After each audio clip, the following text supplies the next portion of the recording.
You're listening to She's the Business podcast. If you're someone who would label yourself as the best kept secret or the hidden gem in your niche, and you would love to finally be able to step into a place where you're seen as a go-to authority, but you just don't feel like that's quite you yet, you're not quite ready yet for whatever reason, then stay tuned because today's episode is just for you. Hi, I'm your host, Jessica Osborne, and over the last 25 years in marketing and business, I've helped many brands to launch, scale, and grow, with some of them becoming multi-billion-dollar companies.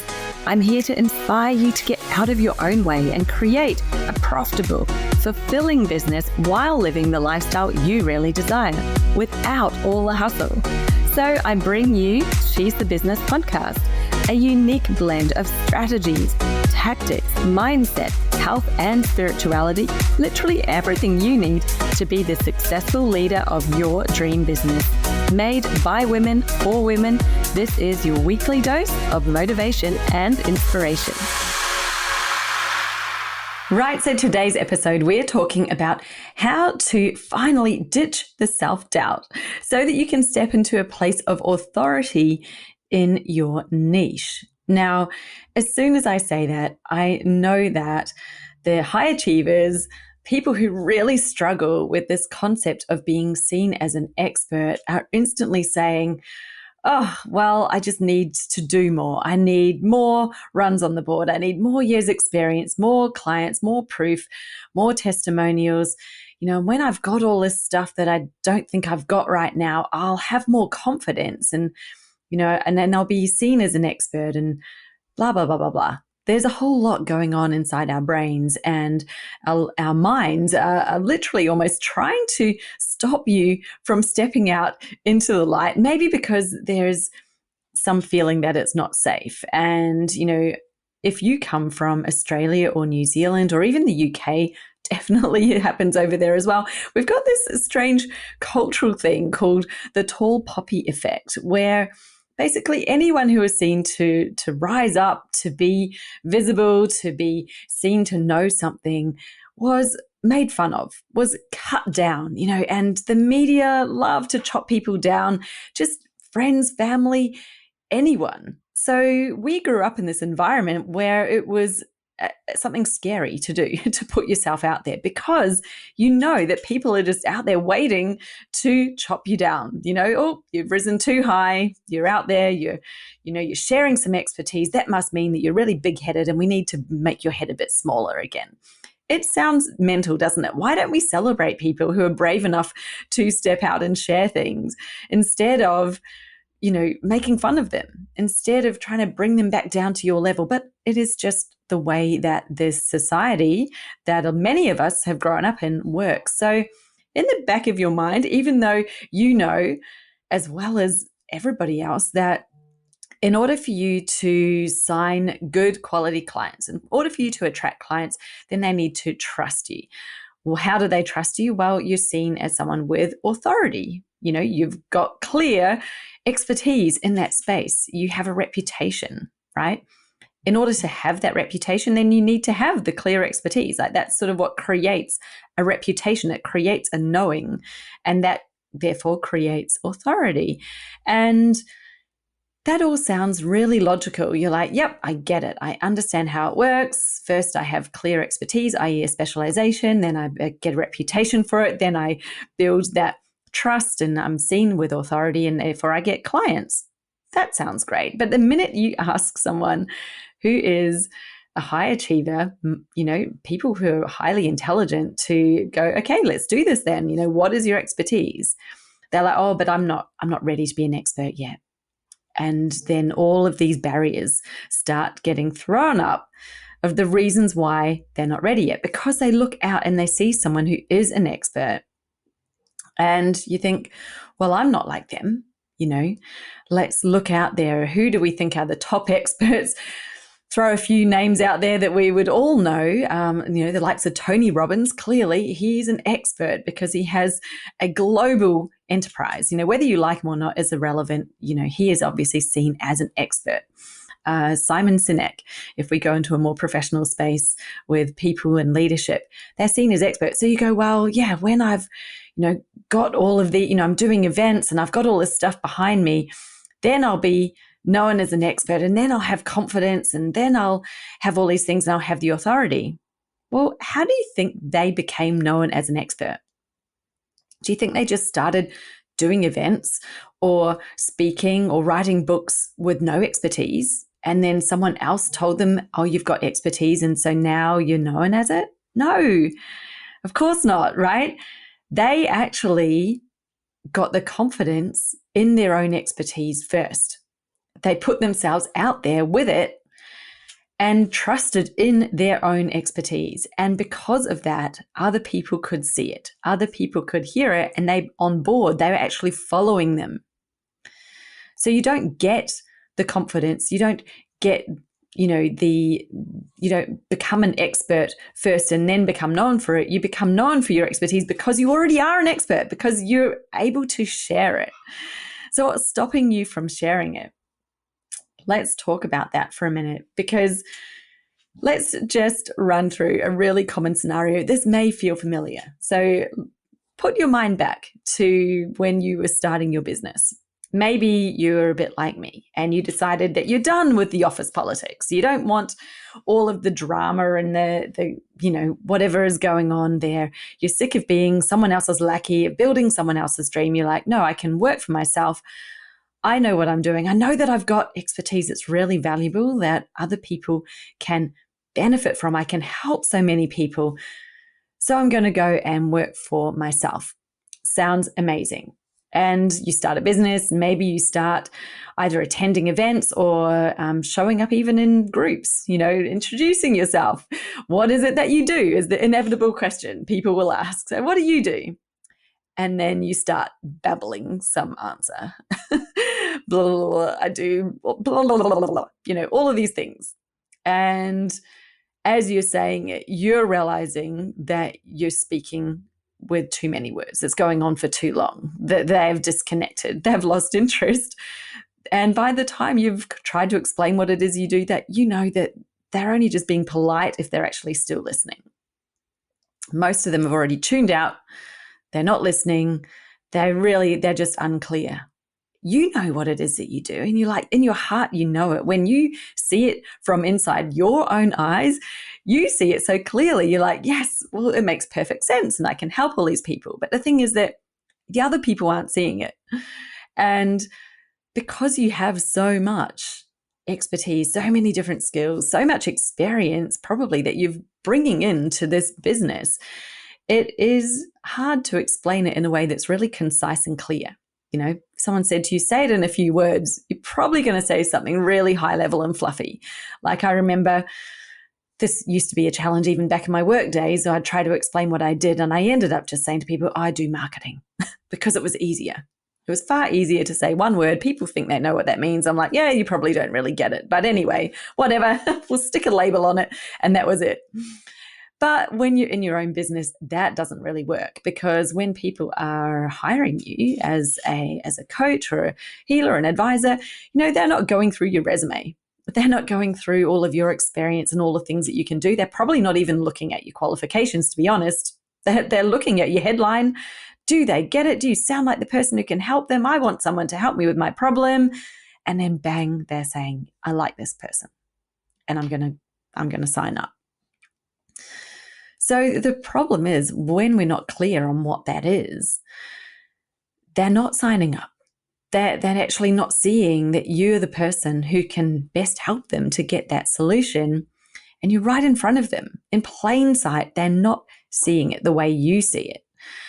And this is a challenge, as I said before, put up your hand. I see you, high achievers, because you have so much that you want to help people with, that you're bringing into this business, so much experience, so many skills, different types of expertise, that it either feels strange to just sort of cut parts of it off and zero in on something that feels like dangerous, like you're missing out on opportunities, you're leaving money on the table, and that you're not even sharing with people all the things that you can do.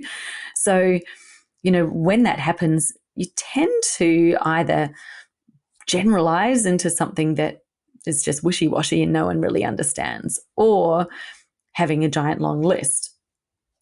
And you may have heard of the Dunning-Kruger effect.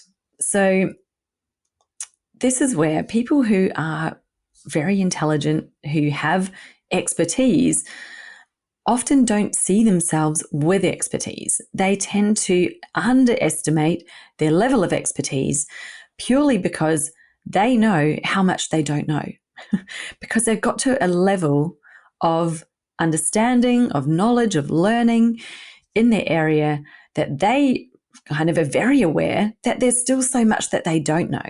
And so they're the first ones to say, I'm no expert. Oh, I do this and I've got a lot of skills and experience, but they'll almost brush it off as just normal. Well, this is just normal. And I know, because this is exactly what I used to do. I'm like, doesn't everybody know this? Isn't this just standard? Because you've lived and breathed it for so long, you kind of downplay it.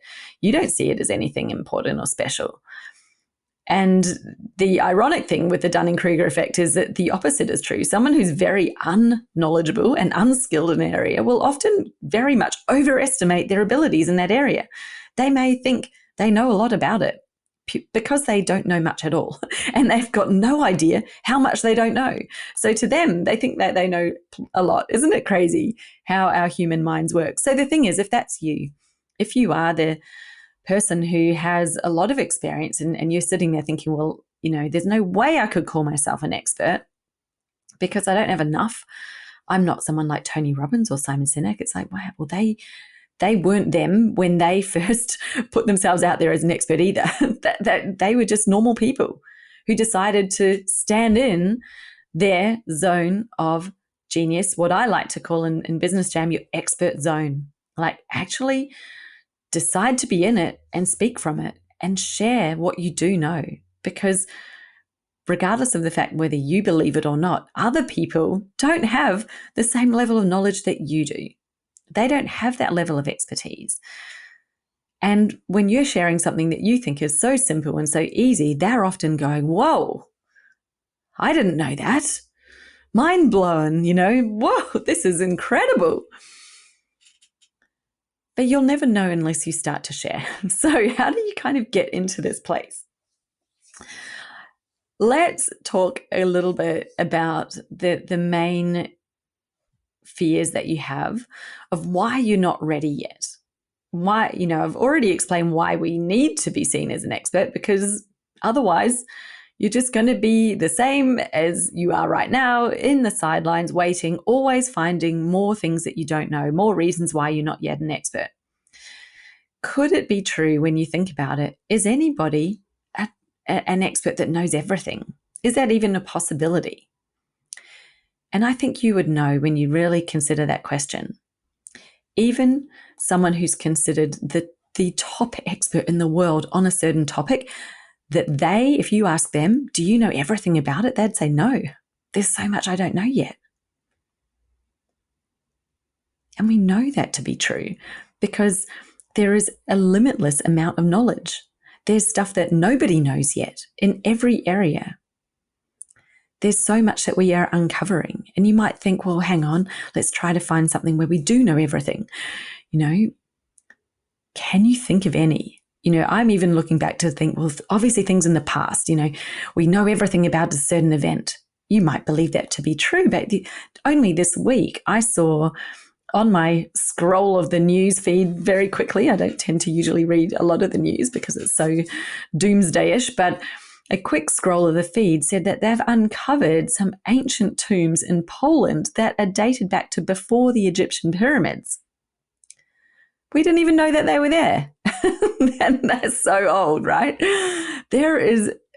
I cannot think of a single thing, and I'd love, if you can, let me know, but is there any realm of knowledge, expertise that you could think of where we already know everything, where someone out there knows everything, but it's just not you? Like, Or maybe you think it is you. I don't know. That's interesting, right? But there is nothing. Science, absolutely, we don't know everything. We're discovering things all the time. We're learning about our bodies. We're still learning about our brains. And I think the top scientists would go, gosh, we're only scratching the surface. There is so much we don't know. We're learning about how people think. We're learning about food, health, housing, materials, the world that we're living in. We're constantly learning about everything. We're learning about parenting. We're learning about learning, how to be a better learner, how to be a better teacher. Marketing, like everything is always changing. I've done marketing for 25 years, and I'm the first one to put up my hand and say, I am not the top expert on any of it. Like, how could I be? It would be really hard for anyone, I think, to say that they are, because anyone who's at that level of knowing a lot about it knows that you blink your eye and there's something new. There's something that you haven't yet experienced or uncovered, a new way of seeing it, a new way of doing it, a new way of looking at it. So I think that we can all just take a deep breath, breathe out, and decide that nobody is a 100% expert in anything. Therefore, we can all be experts in something if we've mastered our skills to a certain level, if we have enough knowledge that we have more than the average person, then yes, you are an expert. You have a degree of skill, of knowledge and experience that is above the standard that most people would have out there. Then you are someone who can be and call themselves an expert in that. We don't have to peg yourself on a ladder above and below people and decide how many people are above you or not, and whether you then can call yourself an expert. Like, let's just get over that.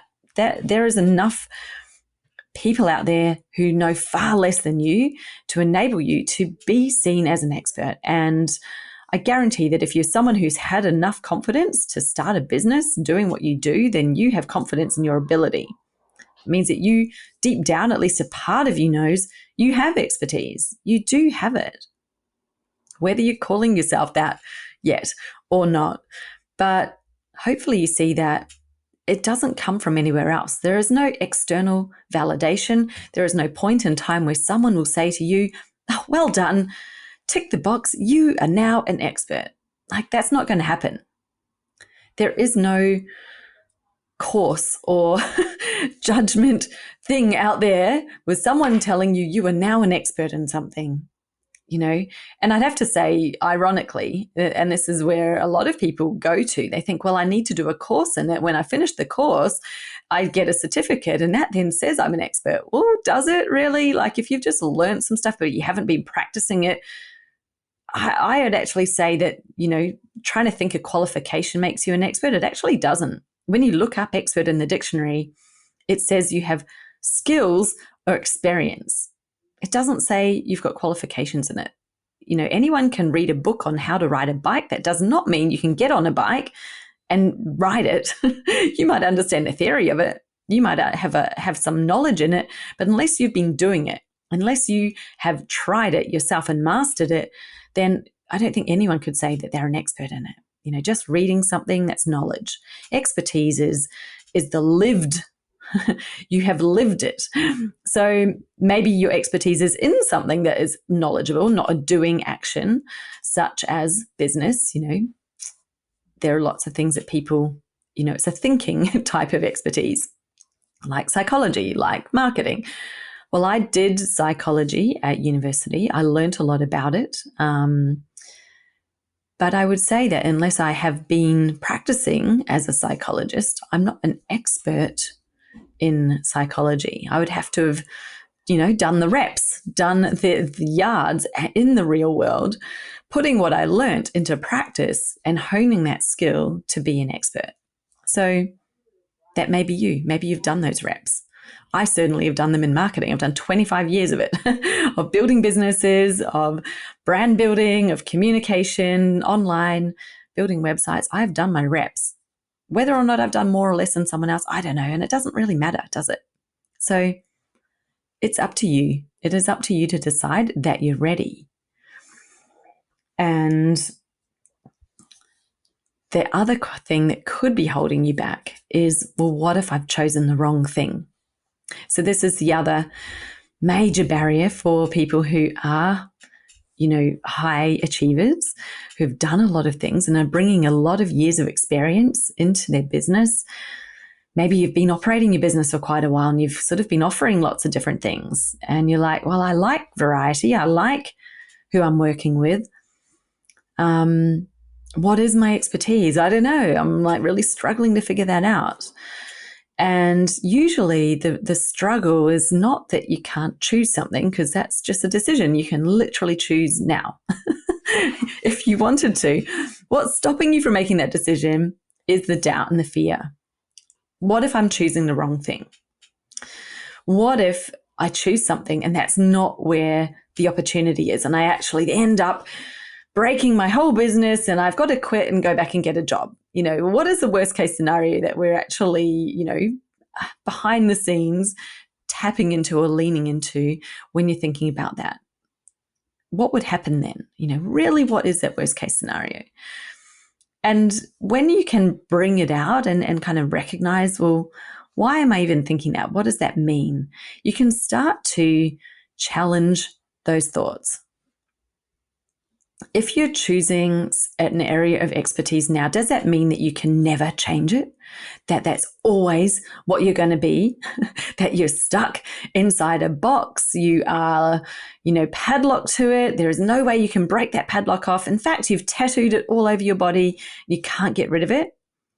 That's not true, is it?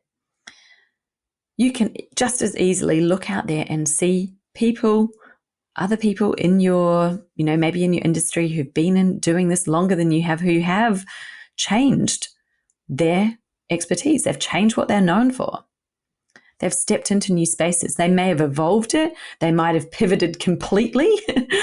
And I can think of many examples. I've met many people who have done that. And even when I think of myself, mine has sort of got more refined over time. So as I said before, coming out of business where I was, head of marketing communications, it was a very broad remit in my job. I had remit over the entire marketing communications department. There's a lot in there. So coming into business, it felt like I had narrowed it down a lot to say I help online businesses with marketing strategy, how to attract clients, because there's a whole heap that I wasn't really bringing into that.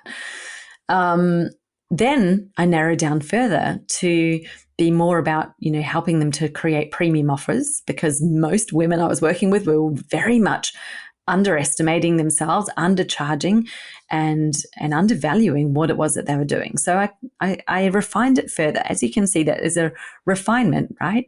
It's now a certain type of client that you're attracting with, much more refined strategy on offers. And now, in the last year or two, I have refined that even further into helping coaches and experts to create their signature program that becomes a sellout signature program. So that is an even further refinement, because it's about the type of offer that makes them successful, that makes it easy for them to market. So it's still utilizing all of that experience and background, but it's now far more specific who it's for. It's far more specific on what it is that they're creating, how I'm helping them get the outcome they're wanting. So that is a refinement. And then other people have had complete changes. You hear the likes of Amy Porterfield. She started off in business as a Facebook ads expert, and then she pivoted into teaching online courses. So that to me is a pivot. There's a little bit of relativity between the two, but they are quite different. And anyway, there are two examples for you. Now you can think of many more examples. You can change. If you want to change, you can change it. That is the message. So you don't have to feel worried about choosing the wrong thing. In fact, you're probably going to evolve. You will refine it over time. You'll definitely figure out what where is that space? Where is that sweet spot in the market for you?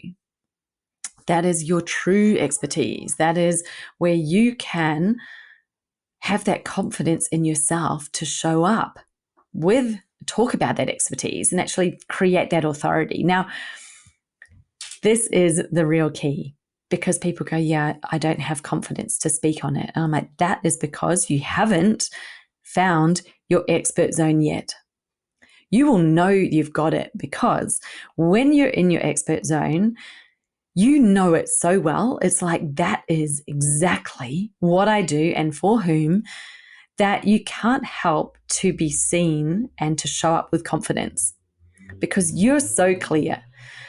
It is like you're describing something that's directly in front of you. There's no wishy-washiness. You're so clear on what it is. You're so definite. And that definiteness, that trust in yourself, that knowledge that, gosh, I can help people. You know, now when I'm talking about signature programs, I'm like, I have got so many runs on the board with helping my clients over the last few years, 5 years or more, to create their signature offering. And ironically, I didn't even realize that that was my expertise at first. I was helping them to create a really profitable business model to attract, you know, more premium level clients. And that was how we were doing it, by making their offer work for them, being in that place where they had that level of expertise. And I just never kind of noticed that it was about having a signature program. And so when I got that clarity, like, yeah, of course, that's so much easier. What a better way to explain it, right? But I have 100% confidence in talking about it. Why? Because I've got the runs on the board. I've done it. I've got my own signature program. I've helped my clients create theirs. It's easy for me. It's simple. And I've got so much I can say about it. It's easy. It's, you know, second nature. So that confidence comes from within you, and you'll have it when you're in your expert zone. So how do you find your expert zone? Well, there is a 3-part process, and I did actually create a short video talking about those 3 parts. So I might link that up in the show notes for you, and you can watch it. But it is something that I think a lot of people don't get to. There are some people who never find it. They go through business for however many years. I've had clients who have been in business over 10 years, never feeling like they've really figured out exactly where their spot is. They're kind of doing things. They're working with people. Things are like, you know, they're tapping along. It's okay, but it's not like, yes, this is the foundation for my growth. They've never got to that point where they feel that, where they feel ready to grow, because they didn't get definite enough. They weren't specific, and they didn't find that place of power.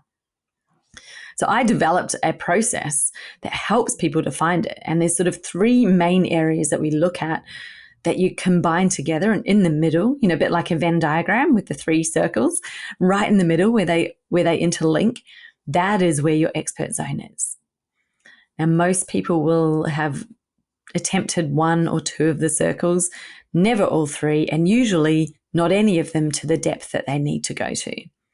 And it's just a fact. You know, I haven't yet met anyone who has done the work to the level that once they've been through it with me, they're like, oh my goodness, this is so much clearer. I have never felt like this before. And they're able to go out and speak. And I have them coming to me saying, guess what? I was at an event and people were walking up to me saying that they need to talk to me. They knew who I was and they knew what I did.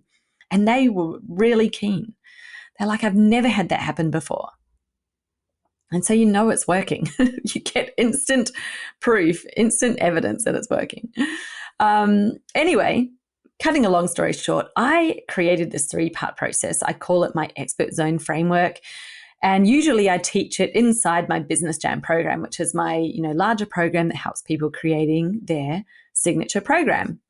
However, I decided I would love to teach the expert zone to more people, because it is, I could say there's one thing that makes a huge difference. And this is the first step in the framework. It is the first domino to fall. Once you've got that expert zone, the other ones are so much easier to connect in to your strategy. That I really love sharing it, and I love seeing the results people get just from this one piece of the puzzle. So I decided to create a challenge, a 7-day challenge. So it's not too long, but it will have that depth. You will, by the end of the 7 days, You will have asked the questions, made the decisions, and got clarity on your expert zone so that you'll know what it is, how to talk about what you do and for whom. They will get it. They'll get what you're saying. They'll understand it. And they'll also know why you're the one to help them, which is obviously the thing that drives sales, right? So would you like to join me and do this together? Over 7 days, you're going to get a daily lesson with some questions, things to think about. They'll be really short, 10 minutes or under those lessons, just one per day. So really easy to fit in. You can probably do a bit of your thinking and making decisions after you've listened to it. You're like off doing the rest of the stuff for your day. It's going to be easy for you to do. I'm going to be actually teaching this live with you. So in a group where you can drop in, ask questions, I'll give you feedback. You can sort of put in what you're thinking and ask for feedback. How good is that? How often is it that you've gone, I think I'm doing this right, but I'm just not sure. And you've just always got that level of doubt. Well, now you get to ask. Now you get to ask the question and put it out there and go, what about this? Is this clear enough? Is this specific? So that you can get that external viewpoint, though, that external pair of eyes. And I've done this so many times with so many people. I'm really, really great at helping you to refine it and showing you like where it's not clear and what is clear. So you kind of have that. We're going to do some live sessions where I'll be there with you. We'll be chatting. You can get some coaching if there's anything that you're really getting hung up by, anything that's really holding you back. We can break through those, help you to feel confident in the decisions that you're making. And that's it. Sounds pretty easy, right? So if you're keen on joining me for this challenge, do not delay because it's live, which means there's a start date. It's starting on the 4th of August. Put that in your calendar. 4th of August, we are starting live. Just 7 days. If everybody needs a little bit extra time, we might take a break over the weekend and follow it up the following Monday, Tuesday, because I don't want to leave anyone behind. So it will only be 7 days of actual content, and we'll be doing it starting the 4th of August. And it's going to be just so much fun. Like, this is not hard. It's actually just decision making, a little bit of clarity, but I'm going to take you through the steps that you haven't done before. I'm going to take you to those levels of clarity that you've never got before, because when you go through this process, the expert zone process, you cannot help to get specific. And that gives you the specificity, gives you clarity, which gives you confidence. And that means you can start talking about it. So join me in what I've called the Niche Buster 7-day challenge. Link is below in the show notes. Head over there now. Now, I do have something special for you as a listener of She's a Business podcast, and clearly you're still here listening now, so good for you. That means put in the code STB code. So it's a coupon code. I will have that written in the show notes for you as well, but pop that in and it's going to give you a special discount for being a listener of the podcast. So that's exciting. You'll head to my website in order to sign up. So jessicaosborne.com/niche challenge, all one word there. Go through to the sign up now, put in the code STB for She's the Business, and then STB and the word code. So that's the code, STB code. It will give you a discount, and you're getting a process, the framework that usually costs thousands of dollars to access in my one-to-one coaching programs or in Business Jam. You're going to be getting it for under $100. So tiny fraction. You'd be absolutely mad not to do it. If you're currently not clear on what your niche really is, if you don't think that you're describing it clearly, you've got any doubt in mind that you're not being crystal clear, then this is for you. If you think you've outgrown the niche that you've been in, you're ready to sort of level up, maybe step into that new place, the expert zone space, where you have more authority, then this is for you. And if you think you need to pivot, if you're at a point in your business now where you're like, well, I've started off here, but I'm ready to pivot to a different space, absolutely, this is a great thing for you to do. Let's get you clear in just 7 days on what takes most people years to figure out. So I am excited. I literally can't wait to do this with you. It's probably one of my most favorite things to teach. And, we usually spend quite a lot of time on it inside Business Jam. So let's do it. We're going to get it done in 7 days. It's going to be lots of fun, really exciting. You're going to be surprised just what a difference it makes to you and your business by the end of the challenge. So join me for that challenge. Links in the show notes, and I'll see you in there. Bye.